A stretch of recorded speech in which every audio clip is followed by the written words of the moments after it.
ಇತ್ತೀಚಿನ ಸಂಚಿಕೆಗಳನ್ನು ಜಾಹೀರಾತಿನ ಕಿರಿಕಿರಿ ಇಲ್ಲದೆ ನೋಡಿ.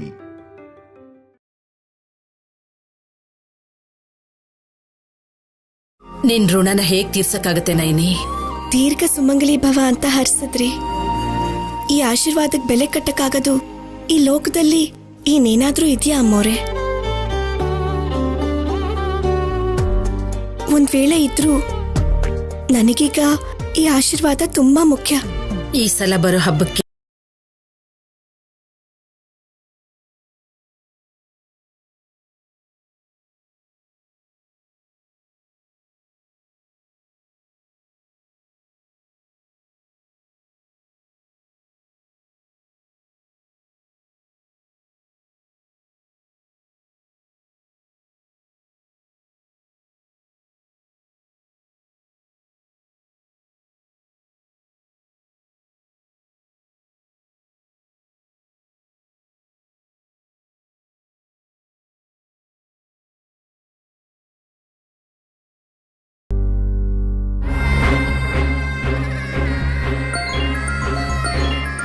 ಶೌರ್ಯ, ವಾಸು ಅಂತ ಕಂಟಿನ್ಯೂಸ್ ಆಗಿ ಫೋನ್ ಮಾಡ್ತಿದ್ದೆ. ಇಲ್ಲಿ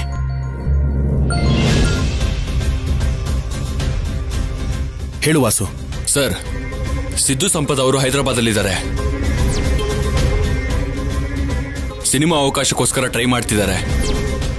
2 days ಅಲ್ಲಿ ಕನ್ಫರ್ಮ್ ಆಗಿ ಸಿಕ್ಕಾಕೋತಾರೆ ಸರ್. ಗುಡ್. ಹಿಡ್ಕೊಂಡು ಇಬ್ಬರನ್ನು ನನ್ನ ಹತ್ರ ಕರ್ಕೊಂಡ್ ಬಾ. ಸರ್, ಹಾಗೆ ಇನ್ನೊಂದು ವಿಷಯ, ಕಲ್ಯಾಣಿ ಅವರ ಫೋನ್ನ ಟ್ರ್ಯಾಪ್ ಮಾಡಿದೀವಿ. ಯಾರೋ ಶ್ರೀಜಾ ಅನ್ನೋ ಹುಡುಗಿ ಜೊತೆ ಕಂಟಿನ್ಯೂಸ್ ಆಗಿ ಟಚ್ ಅಲ್ಲಿದ್ದಾರೆ. ಅಷ್ಟೇ ಅಲ್ಲದೆ ಸಿದ್ದು ಸಂಪತ್ ಅವ್ರನ್ನ ಹಿಡಿಬೇಕು ಅಂತ ಆ ಶ್ರೀಜಾಗ್ ಹೇಳಿದ್ದಾರೆ. ಆ ಕಾಲ್ ರೆಕಾರ್ಡಿಂಗ್ ನ ನಿಮ್ಮ ವಾಟ್ಸ್ಆಪ್ ಮಾಡಿದ್ದೀನಿ ನೋಡಿ ಸರ್. ಸರಿ.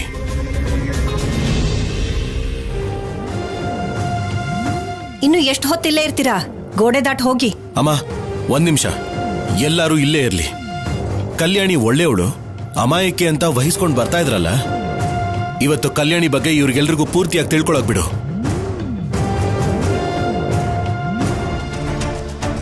ಸಂಪದ ಸಿದ್ದು ಓಡೋಗಿದಾರಲ್ವಾ? ಅವರು ಹೈದರಾಬಾದಲ್ಲೇ ಇದ್ದಾರೆ. ಸೊ ಅವ್ರನ್ನ ಹೇಗಾದ್ರೂ ಮಾಡಿ ಹಿಡಿ. ಶೌರ್ಯಗಿಂತ ಮುಂಚೆ ನಮ್ಗೆ ಸಿಗ್ಬೇಕು. ಅಬ್ಬಾ, ಅದೆಲ್ಲ ಆಮೇಲೆ ಹೇಳ್ತೀನಿ. ಮೊದ್ಲು ನೀನು ಅವಳನ್ನ ಕಂಡುಹಿಡಿ. ಫೋಟೋಸ್ನ ವಾಟ್ಸ್ಆಪ್ ಮಾಡ್ತಿದ್ದೀನಿ, ನೋಡು.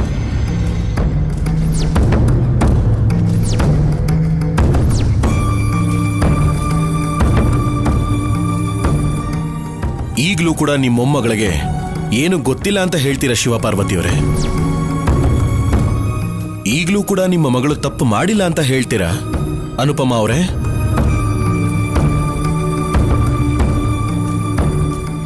ಹಾಗಲ್ಲ ಶೌರ್ಯ, ಎಲ್ಲೋ ಏನೋ ತಪ್ಪು ನಡೆದಿದೆ. ತಪ್ಪು ನಡೆದಿದೆ ಅಂತ ಹೇಳ್ತೀರಾ ಅಷ್ಟೇನಾ? ತಪ್ಪು ಮಾಡಿರೋ ಮಗಳಿಗೆ ತಪ್ಪು ಅಂತ ಹೇಳಿ ಅದರ ಬದಲು ವಹಿಸ್ಕೊಂಡು ಬರಬೇಡಿ. ಇನ್ನೊಂದ್ಸಲ ಕಲ್ಯಾಣಿ ಅಮಾಯಕಿ ಅಂತ ಮಾತ್ರ ಹೇಳಬೇಡಿ. ಅದನ್ನ ಕೇಳಿಸ್ಕೊಳ್ಳೋದಕ್ಕೆ ಹಿಂಸೆ ಆಗತ್ತೆ.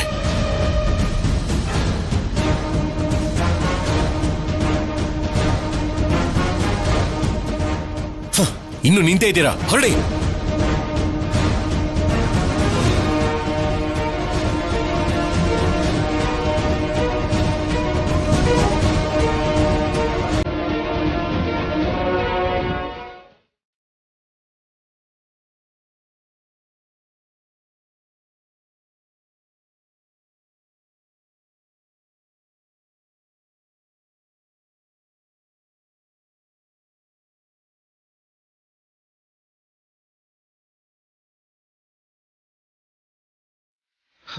ತಪ್ಪು ಮಾಡಿರೋ ಮಗಳಿಗೆ ತಪ್ಪು ಅಂತ ಹೇಳಿ ಅದರ ಬದಲು ವಹಿಸ್ಕೊಂಡು ಬರಬೇಡಿ.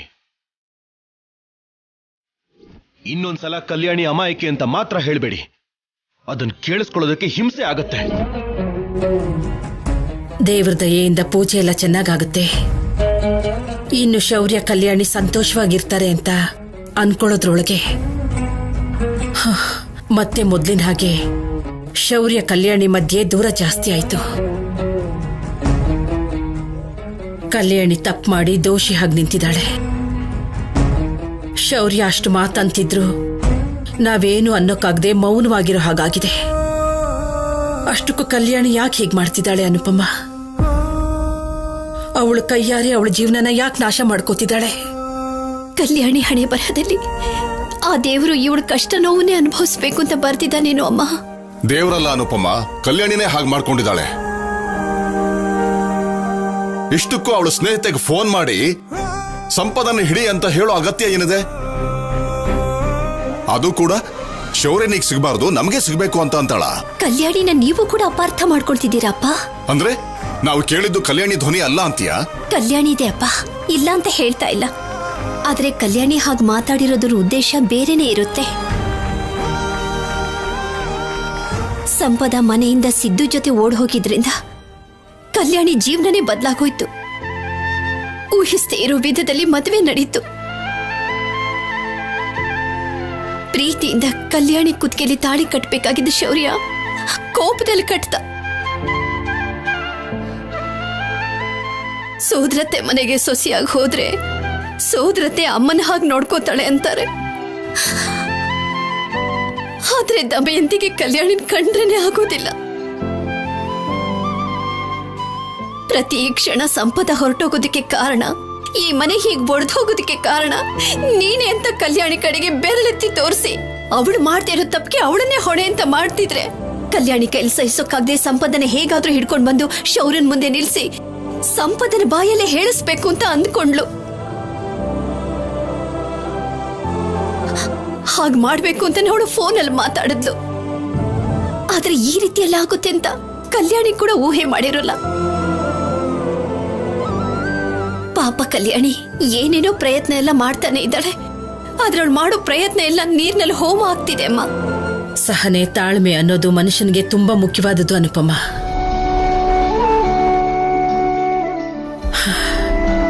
ಕಲ್ಯಾಣಿ ಚಿಕ್ಕ ಹುಡುಗಿ ಅಲ್ವಾ, ಆವೇಶ ಪಡ್ತಿದ್ದಾಳೆ. ಒಂದ್ ವೇಳೆ ನಿಜವಾಗ್ಲೂ ಸಂಪದ ಬಂದು ನಿಜ ಹೇಳಿದ್ರು ಶೌರ್ಯ ಬದಲಾಗ್ತಾನೆ ಅನ್ನೋ ನಂಬಿಕೆ ನನಗಿಲ್ಲ. ಅವಳು ತಪ್ಪು ಮಾಡ್ತಾ ಆ ತಪ್ಪಿಗೆ ಕಲ್ಯಾಣಿನ ಜವಾಬ್ದಾರಿ ಮಾಡ್ತಾ ಹೊರಟೋದ್ಲು ಸಂಪದ. ಇವಾಗ ಮಾತ್ರ ನಿಜ ಹೇಳ್ತಾಳೆ ಅನ್ನೋ ನಂಬಿಕೆ ಏನು? ಇವಾಗ್ಲಾದ್ರೂ ಕಲ್ಯಾಣಿಗೆ ಸಂಪದನ ಬಗ್ಗೆ ಮರ್ತು ಹೋಗಿ ಮಗುನ ಹುಷಾರಾಗಿ ನೋಡ್ಕೊಳ್ತಾ ಶೌರ್ಯನ್ಗೆ ಇಷ್ಟ ಆಗೋ ಹಾಗೆ ನಡ್ಕೋಬೇಕು ಅಂತ ಅವಳಿಗೆ ಹೇಳು. ಅವಳ ಸಂಸಾರನ ಅವಳೇ ಸರಿ ಮಾಡ್ಕೋಬೇಕು. ಸರಿಮ್ಮ, ಊಟ ಮಾಡೋಣ ಬನ್ನಿ. ನನ್ಗೆ ಹಸ್ವಿಲ್ಲ. ಹಾಗನ್ಬೇಡಿಮ್ಮ. ಬಿಟ್ಬಿಡು ಅನುಪಮ, ನನ್ನನ್ನು ಸ್ವಲ್ಪ ಹೊತ್ತು ಒಂಟಿಯಾಗಿರೋದಕ್ಕೆ ಬಿಡು.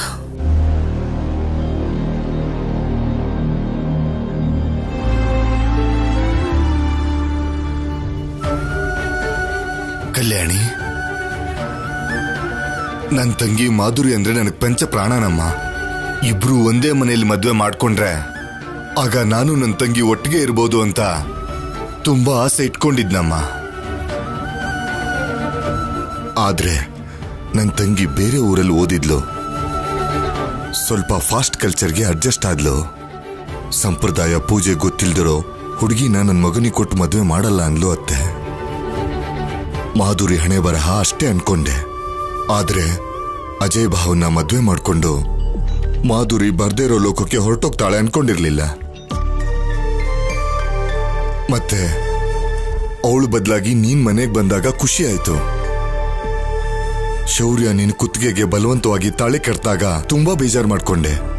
ಸಂಪದ ಬಗ್ಗೆ ಗೊತ್ತಾದ್ಮೇಲೆ ನೀನು ನನ್ನ ಮನೆ ಸೊಸೆ ಆದೆ ಅಂತ ಸಂತೋಷ ಪಟ್ಟೆ. ಶೌರ್ಯಂಗೂ ಮತ್ತೆ ನಿನ್ ಮಧ್ಯ ದೂರ ಇದ್ರೂ ಹತ್ರ ಆಗ್ತೀರಾ ಅನ್ಕೊಂಡೆ. ಆದ್ರೆ ಹತ್ರ ಆಗೋ ಸಮಯಕ್ಕೆ ನೀನ್ ಮಾಡಿರೋ ಕೆಲಸಕ್ಕೆ ಮತ್ತೆ ನಿಮ್ಮ ಮಧ್ಯ ಬಿರುಕು ಜಾಸ್ತಿ ಆಯ್ತು. ಈ ಮನೆಗೆ ಶೌರ್ಯನ ಜೀವನಕ್ಕೆ ದೂರ ಆಗಿರೋ ಸಂಪದನ ಬಗ್ಗೆ ನೀನ್ ಯಾಕೆ ಯೋಚನೆ ಮಾಡ್ತಿದೀಯಮ್ಮ? ಅವಳ ಜೊತೆ ನಿನಗೇನ್ ಕೆಲ್ಸ? ನಾನ್ ನಿಜ ಹೇಳಿದ್ರು ಯಾಕೋ ಈ ಮನೆಯಲ್ಲಿ ಮೊದ್ಲಿಂದ ಯಾರು ನಂಬಲ್ಲ ಮಾವ. ಇವಾಗ ಕೂಡ ಸಂಪದನ್ ಹುಡ್ಕೋದಕ್ಕೋಸ್ಕರ ನನ್ನ ಹತ್ರ ಕಾರಣ ಇದೆ.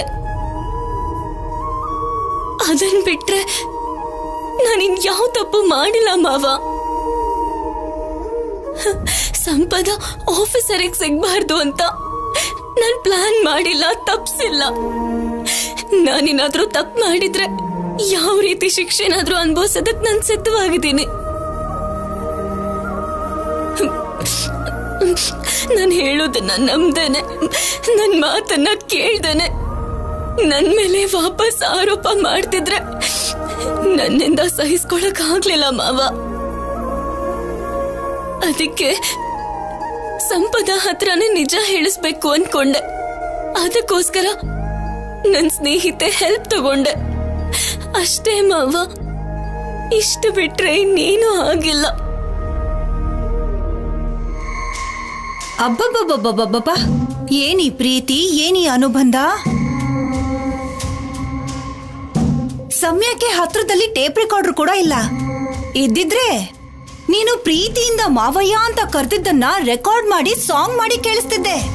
ನಿಮ್ ಮುದ್ದಿನ ಸೋದ್ರು ಸೊಸೆ ಕಣ್ಣೀರ್ನ ನೋಡಿ ಕರ್ಗ ಹೋಗ್ಬೇಡಿ.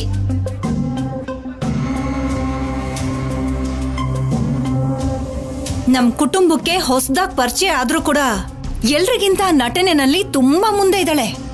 ಯಾರ ಹತ್ರ ಹೇಗ್ ನಾಟಕ ಆಡ್ಬೇಕೋ ತುಂಬಾ ಚೆನ್ನಾಗ್ ಗೊತ್ತು.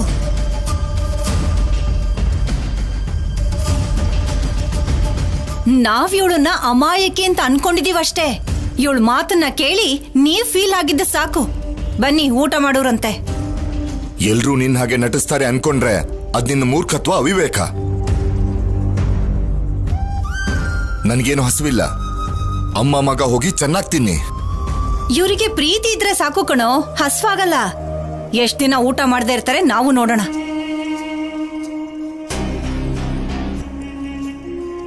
ನಡಿ ಶೌರ್ಯ.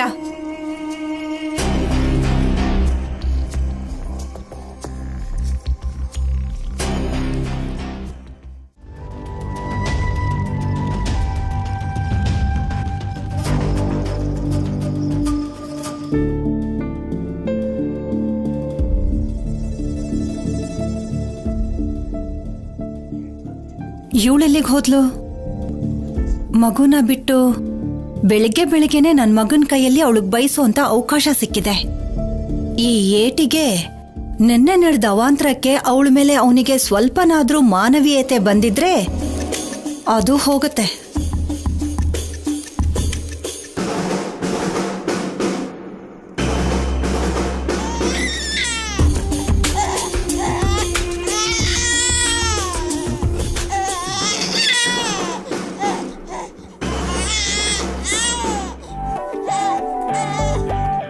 ಕಲ್ಯಾಣಿ, ಶೌರ್ಯ, ಶೌರ್ಯ, ಕಲ್ಯಾಣ್.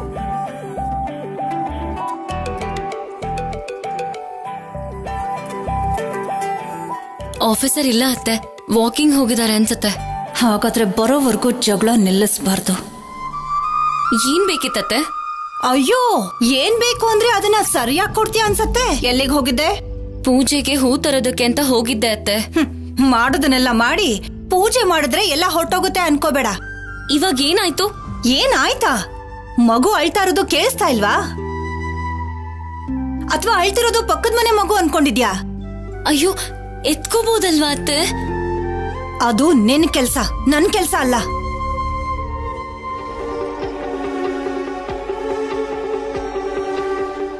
ಏನೇ ಉತ್ತರ ಕೊಡದೆ ಹಾಗೆ ಹೋಗ್ತಾ ಇದ್ಯಾ? ಇವಳಿಗೆ ನಾನೇನ್ ಹೇಳೋದು ಅಂತನಾ? ನೀನ್ ಈ ಮನೆ ಸೊಸೆ ಅನ್ಕೊಂಡಿದ್ಯೇನೋ? ಕೆಲ್ಸ ಮಾಡಕ್ ಬಂದಿರೋ ಕೆಲ್ಸದವಳು. ಅದನ್ ಮಾಡಿದ್ರೆ ಸಾಕು, ಉಳ್ದಿದ್ದನ್ನೆಲ್ಲ ಮಾಡಕ್ ಹೋಗ್ಬೇಡ.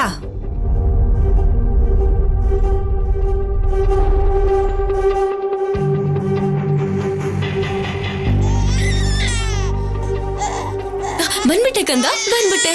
ಅಳ್ಬಾರ್ದು ಅಯ್ಯೋ, ಅಳ್ಬೇಡ ಕಂದ, ಅಳ್ಬೇಡ. ಅಳ್ಬಾರ್ದು ಕಂದ, ಅಳ್ಬಾರ್ದು, ಅಳ್ಬಾರ್ದು. ಅಳ್ಬೇಡ ಅಂದ್ರೆ ನಿಲ್ಲಿಸ್ಬಿಡ್ತಾನ? ಇವನೊಬ್ಬ ಕೃಷ್ಣ, ನೀನೊಬ್ಳು ಯಶೋದ. ಅತ್ತೆ, ಅವಳು ನಿಲ್ಸು.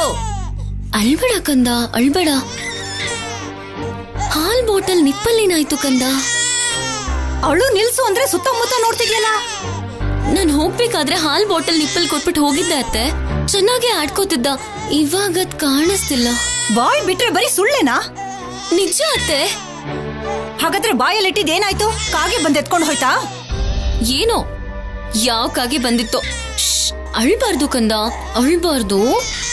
ಅಯ್ಯೋ, ಅಳ್ಬಾರ್ದು, ಅಳ್ಬಾರ್ದು, ಅಳ್ಬಾರ್ದು.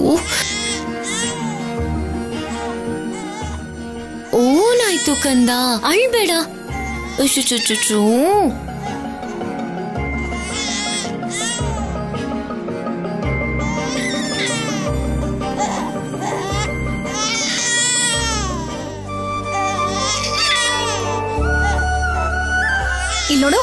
ಈ ಕೊಂಗು ಮಾತುಗಳನ್ನೇ ಆಡ್ಬೇಡ ಅಂತ ಹೇಳಿದ್ದು.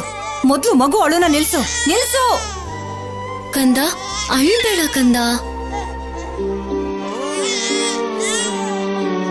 ಓನಾಯ್ತು ಕಂದ, ಯಾಕೆ ಅಳ್ತಿದ್ಯಾ? ಕಂದ,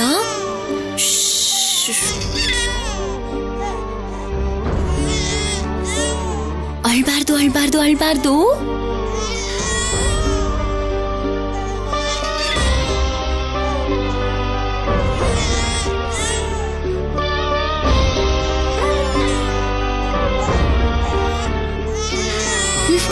ಅಳ್ಬಾರ್ದು, ಅಳ್ಬಾರ್ದು ಕಂದ.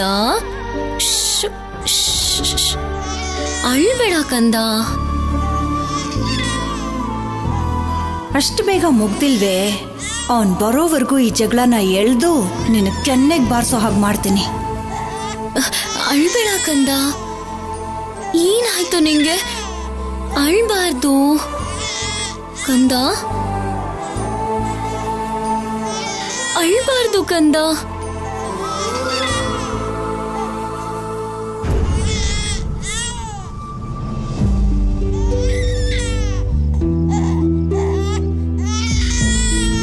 ಅಳ್ಬೇಡ ಕಂದ.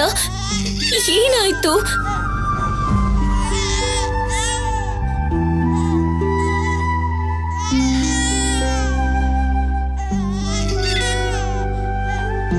ಏನಾಯ್ತು ಕಂದ? ಯಾಕೆ ಅಳು ನಿಲ್ಲಿಸ್ತಿಲ್ಲ? ಯಾರಿಗೆ ಹೇಳ್ತಿದ್ಯಾ? ಇನ್ಯಾರಿಗೆ ಹೇಳ್ತೀನತ್ತೆ? ಮಗುಗೆ ಹೇಳ್ತಿದ್ದೀನಿ. ಹಾ, ಅವನಿಗೆ ಈ ವಯಸ್ಸಲ್ಲೇ ಮಾತಾಡೋದಕ್ ಬರುತ್ತೆ ಅಲ್ವಾ? ಹೇಳ್ತಾನೆ. ಮಾತಾಡ್ಬೇಡ, ಅಳುನ ನಿಲ್ಸು. ಅಳ್ಬಾರ್ದು ಕಂದ, ಅಳ್ಬಾರ್ದು.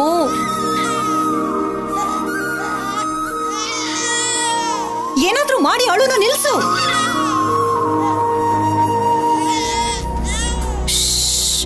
ಜೋ ಜೋ ಜೋ ಜೋ ಜೋ ಜೋ ಜೋ. ಅಯ್ಯೋ, ಅಳ್ಬೇಡ ಕಂದ. ಏನಾಯ್ತು ನಿಂಗೆ? ಮಾತುಗಳಲ್ವೇ ಏನೇನೋ ಮಾತಾಡೋದಿಕ್ಕೆ. ಪೂಜೆ ಅಲ್ಲ, ಕೂತ್ಕೊಂಡ್ ಮಾಡೋದಿಕ್ಕೆ. ಮುಖದ ಮೇಲೆ ಕಾಫಿ ಸಗಣಿನ ಬಿಸಾಕೋಷ್ಟು ಈಸಿ ಅಲ್ಲ ಮಕ್ಕಳನ್ನ ಆಡ್ಸೋದು. ಅಳ್ಬೇಡ ಕಣೋ ಕಂದ.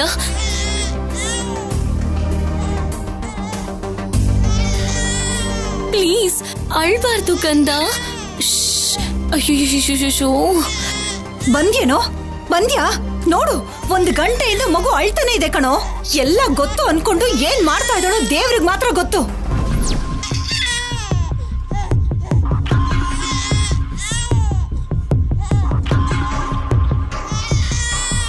ನಾನೇನು ಮಾಡಿಲ್ಲ ಆಫೀಸರ್.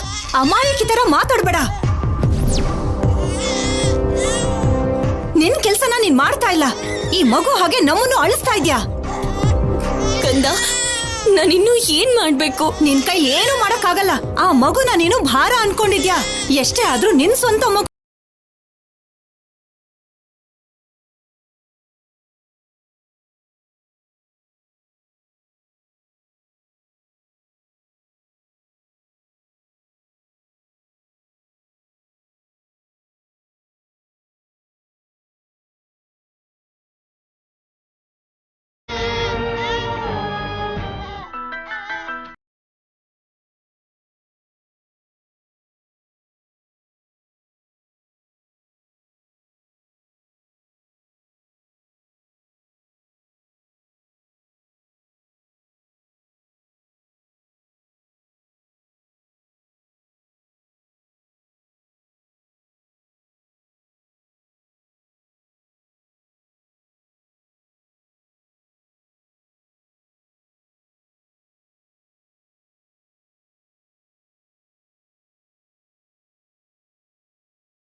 ಬಾಲಾಜಿ, ಈ ಹಾಡಲ್ಲಿರೋ ಅರ್ಥ ಗೊತ್ತಾ ನಿನಗೆ? ನನಗೇನ್ ಗೊತ್ತಾಗುತ್ತೆ ಅಮ್ಮರೇ, ನೀವೇ ಹೇಳ್ಬೇಕು. ಭೂಮಿಗೆ ಪರ್ವತ ಭಾರನ, ಪರ್ವತಕ್ಕೆ ಮರ ಭಾರನ, ಮರಕ್ಕೆ ಹಣ್ಣು ಭಾರನ, ಹೆತ್ತ ತಾಯಿಗೆ ಮಗು ಭಾರನ ಅಂತ ಅರ್ಥ.